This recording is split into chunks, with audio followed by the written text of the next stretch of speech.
Hello friends, हा video law स्टुडंटसाठी आणि ज्यांना कायद्याचे नॉलेज गेन करायला आवडतं त्यांच्यासाठी. तर आजचा टॉपिक आहे what is zero FIR under BNS. तर या टॉपिकवरून आपण झिरो FIR म्हणजे काय हे समजून घेऊ. ठीक आहे. FIR म्हणजे प्रथम माहिती अहवाल.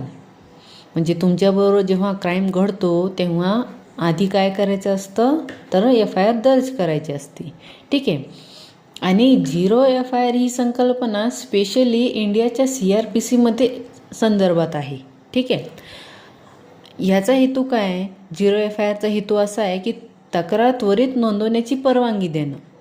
म्हणजे त्याला विलंब नाही होऊ देऊ किंवा समोरच्याला काही अडचण यायला नको, म्हणून ते त्वरित नोंद व्हावी यासाठी या झिरो FIRची संकल्पना सुरू केली आहे. ठीक आहे. मग त्याच्यामध्ये प्रकरण हे 3.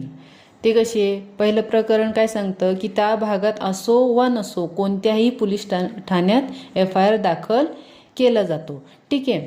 आता समजा त्या ठिकाणच्या घटनेमध्ये ज्या ठिकाणी घडली गोष्ट, समजा त्या पोलीस स्टेशनमध्ये, त्या एरियाच्या पोलीस स्टेशनमध्ये जर तुम्हाला नोंदवता येत नाही तक्रार, तर तुम्ही दुसऱ्या पोलीस स्टेशनमध्ये नोंदवू शकता. आणि हे नोंदवणं आवश्यक आहे आणि यांनी नोंदवून घेतलंच पाहिजे असा हा नियम आहे. कशामध्ये? झिरो FIRमध्ये. आणि मग दुसरं प्रकरण काय? योग्य अधिकार क्षेत्रात हस्तांतरित करावा. आता हे हस्तांतरित करणं म्हणजे काय? ट्रान्सफर करणं. म्हणजे जिथे घडलं आहे इथली तक्रार तिकडे ट्रान्सफर करणं. हे कोण करतं? पोलीस करतं. पोलिसांचं काम काय आहे? FIR दर्ज करून घेणं. तो त्या अधिकार क्षेत्रात असो किंवा नसो, आणि मग ते त्या पोलीस स्टेशनमध्ये त्या अधिकार क्षेत्रामध्ये ट्रान्सफर करणं. ठीक आहे. अधिकार क्षेत्रातील समस्येमुळे तक्रार दाखल करण्यात अनावश्यक विलंब होणार नाही. झिरो FIRची संकल्पना ही गोष्ट नोटीसमध्ये आणते की समजा अधिकार क्षेत्रातील समस्येमुळे जर तक्रार नोंदवायला उशीर होत असेल तर तुम्ही दुसऱ्या पोलीस स्टेशनमध्ये जाऊन तक्रार नोंदवू शकता.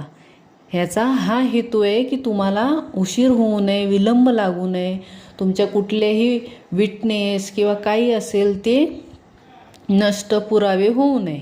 ठीक आहे. तुम्हाला कोणतंही पोलीस स्टेशन तक्रार नोंदवण्यास नकार देऊ शकत नाही. हे या झिरो FIRची खासियत आहे. तुम्हाला झिरो FIR थ्रू त्वरित मदत मिळते. ठीक आहे. आणि या झिरो FIRची हीच